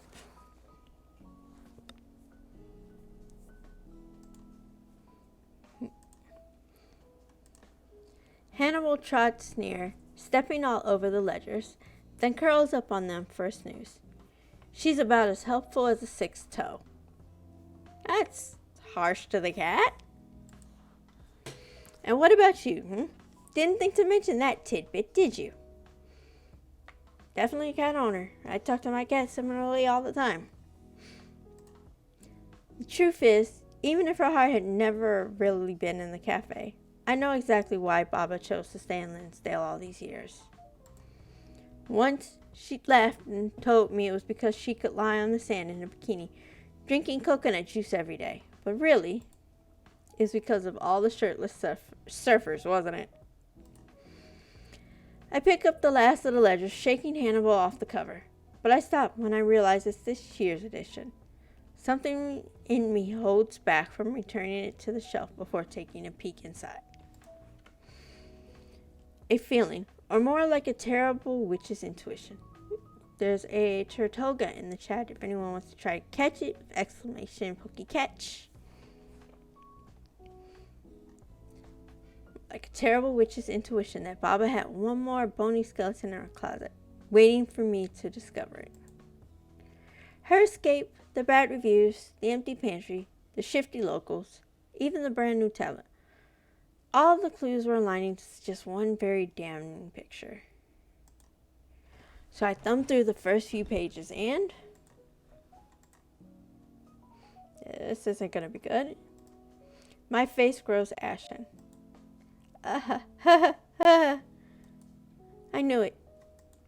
She's totally broke. It's almost as if I can feel the skeleton of fate springing from the darkness of that proverbial closet to put its hands around my neck. But that's not all. At my feet, the tiny paper rabbit bounds up, cruelly announcing by a cute bit of tilt of the head that it has one more message for me. It levitates up and enfolds itself in the air, stopping at eye level. A space at the very bottom of the letters slowly stained with ink. A second postscript that had been hidden until this exact moment. Rabbit, PPS. That's right. I'm broke. Don't know how that happened, really. Be a dear and sort something out before I have to file for bankruptcy. I believe in you.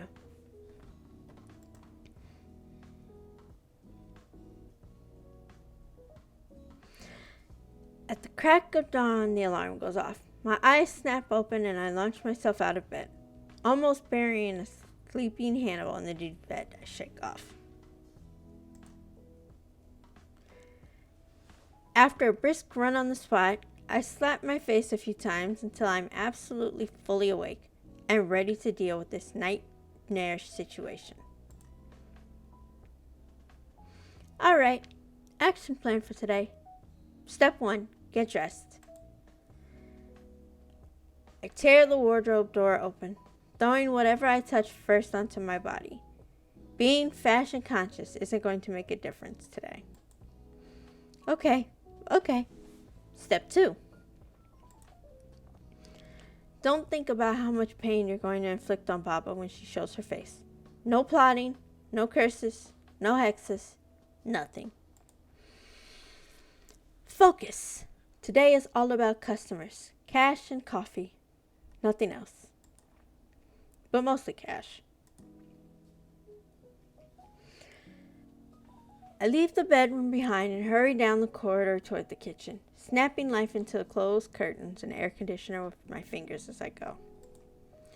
Cool air and sunlight flood the room just as I step outside to flip the sign. With the sign set to open, I pause briefly to place a kind hand on the warm cafe wall and take in the crisp, briny morning. Morning, coffee curiosities. It's a beautiful day.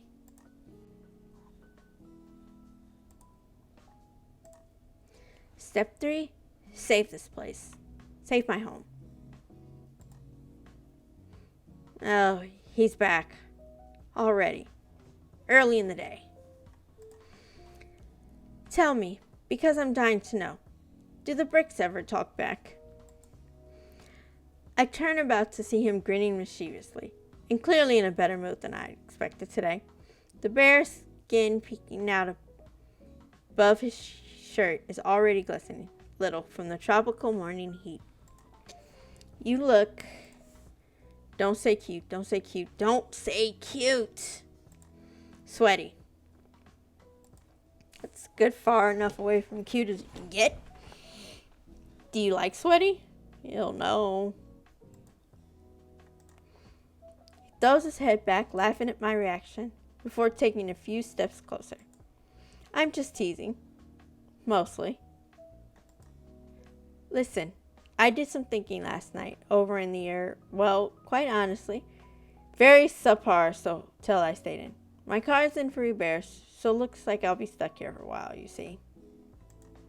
So I'm not here for a fight, but so long as I'm here, I will take another cup of that special house blend of yours, every day, for research purposes only. The image of the dusty old pile of ledgers in Baba's secret room flashes up in my mind, the red ink scrawled across their pages, the zeros backing every number. Suddenly, I'm feeling very amenable to keeping Mikhail around as much as possible. Research. Yeah. Right? Research, he says.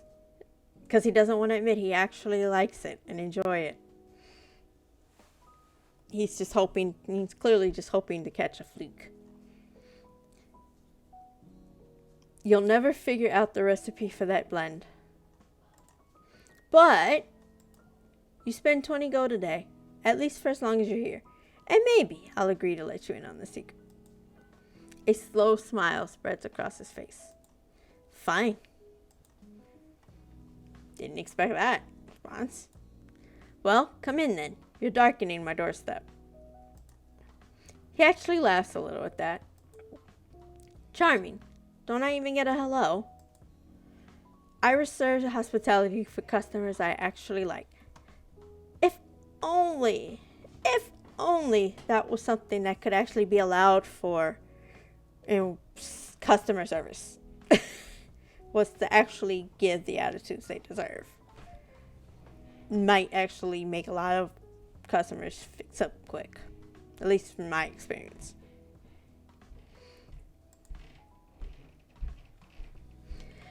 At the end of his second grande-sized cup, Mikhail composes himself, then pleats his fingers together and rests his arms on the counter. It's passable. Wouldn't kill you to exercise humility for 2 seconds and just admit it's the best coffee you've ever tasted. Now that the shock of the first dozen sips and the feeling of being put on his backside is worn off, it seems like Mikhail is able to at least pretend to be critical of the taste.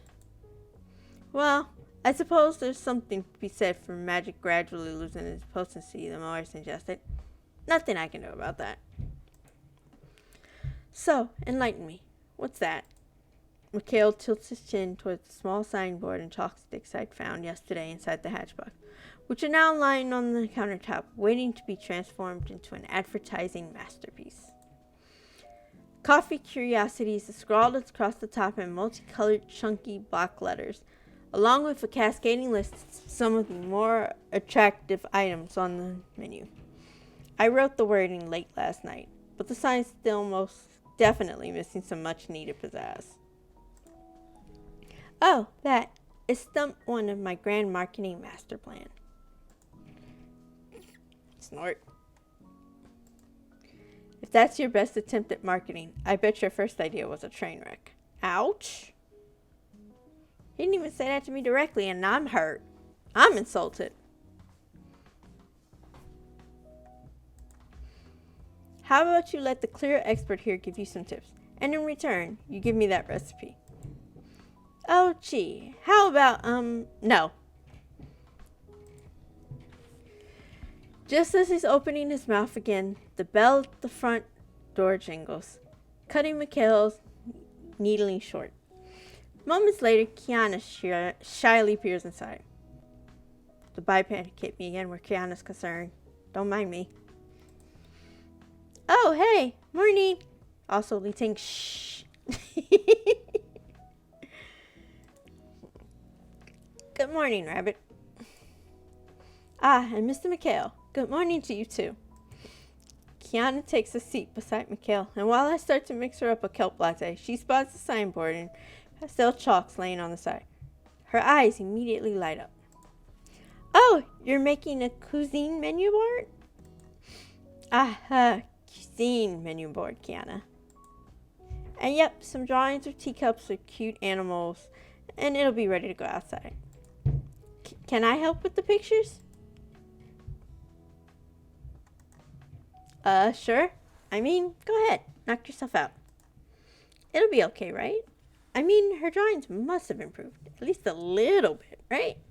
Again, that's harsh.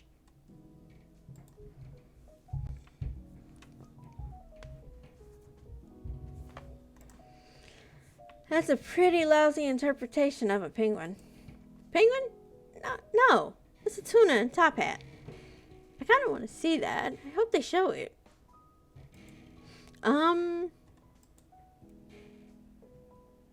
Alright, now that's definitely a giraffe, right? Actually, it's an oarfish. But the oarfish in Animal Crossing are any kind things are huge. A pelican? This one is a seahorse. At least they're all sea themed. By now, the board is so smudged with chalk residue, there's nothing to be done but erase everything and start over. That's sad. I quickly put a hand on Kiana's sagging shoulder before she can do any more good-intentioned damage. Don't worry, Kiana. If you want to help with marketing, you can help me with something else, okay?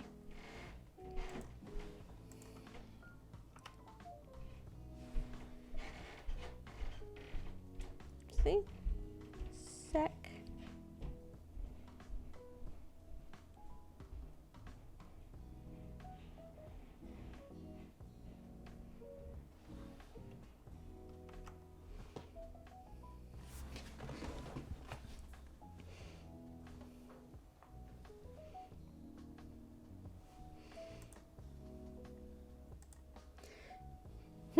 Sniff.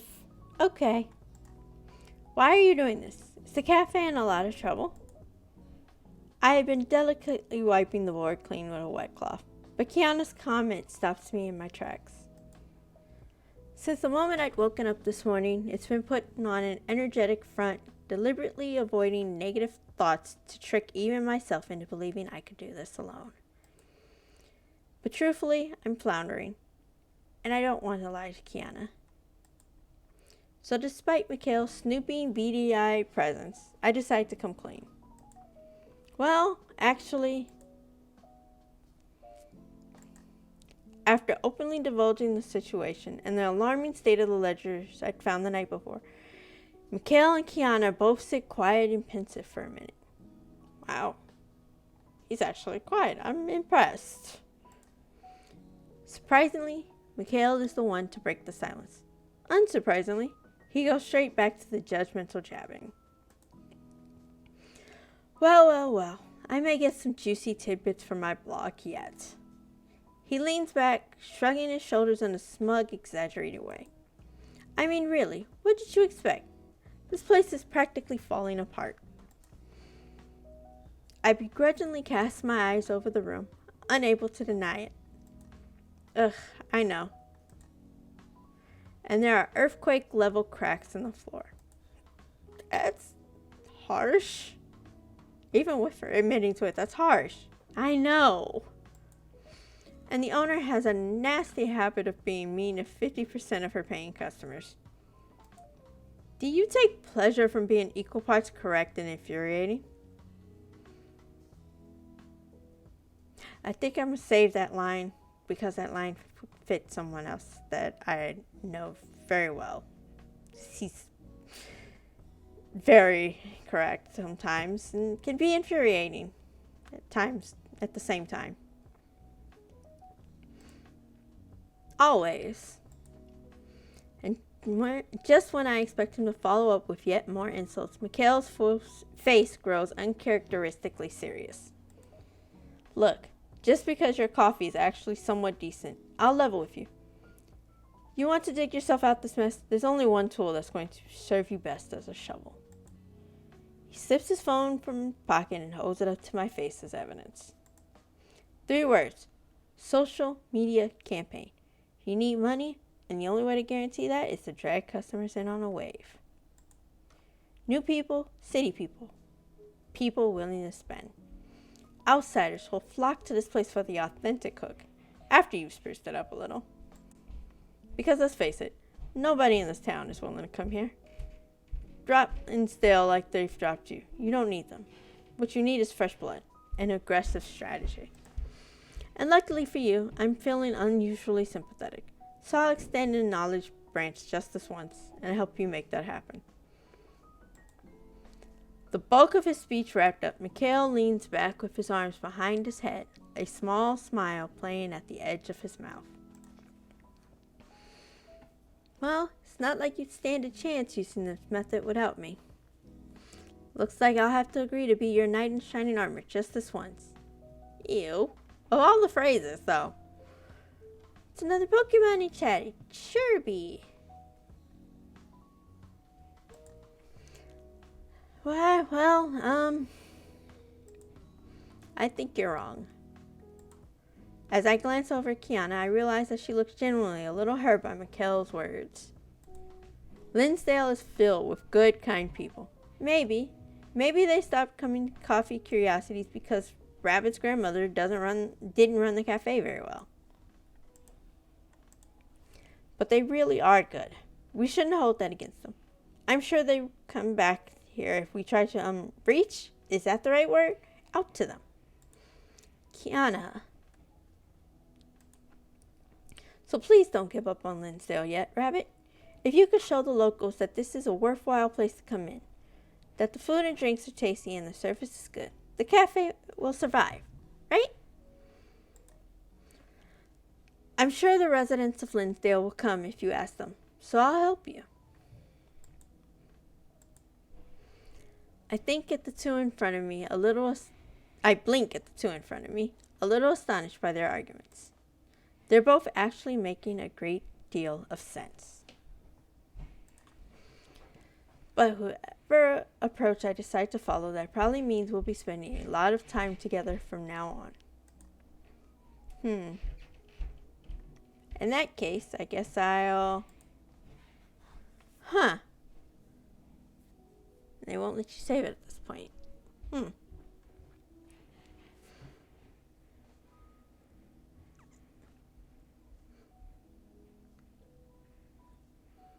Well.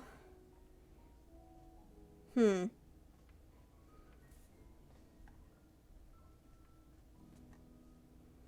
do you think? Kel or Kiana? Choices, choices, choices.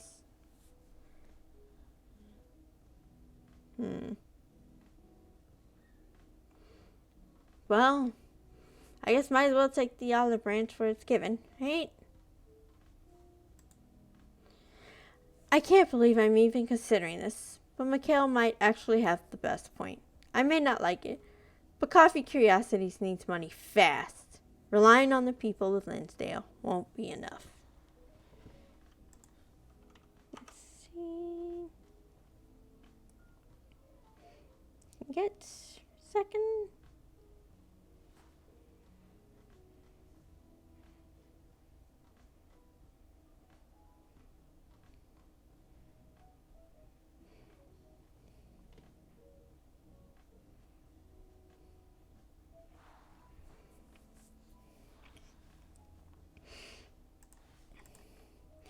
Mikhail knows social media like the back of his hand, and I can't deny that with his knowledge, he could be my most useful ally.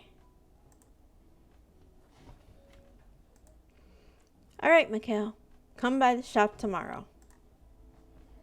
Alright then, glad to see you making the only professional decision. Because he just had to throw that in, right?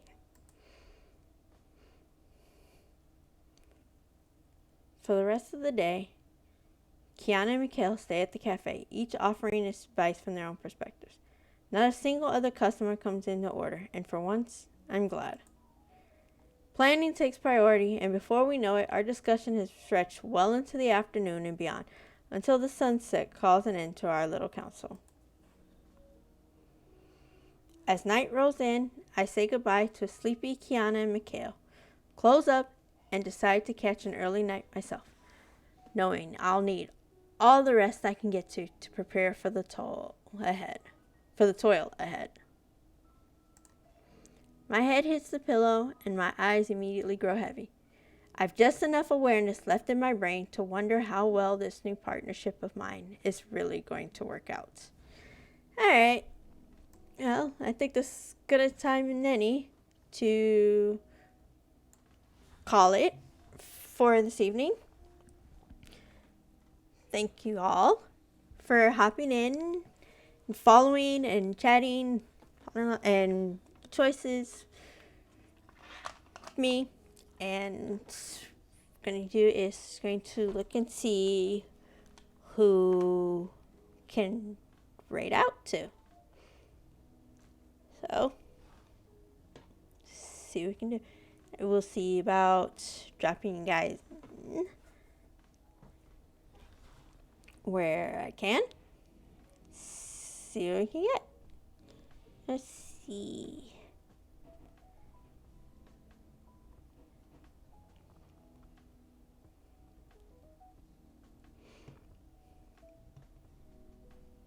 So I've got a few that I can go to. There's Handcrafters, honestly. Alright. I think I know. So again, thank you all for joining me. And I'm going to rate us out. And see about going into another one. Going to go into good like comfier crafting stream. And guys, be nice and behave and be nice and treat her good. So, let's go. Let me see.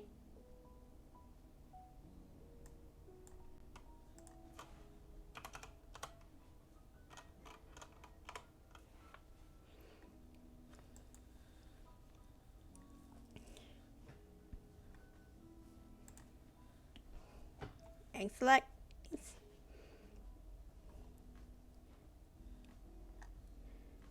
So, have a good evening, guys.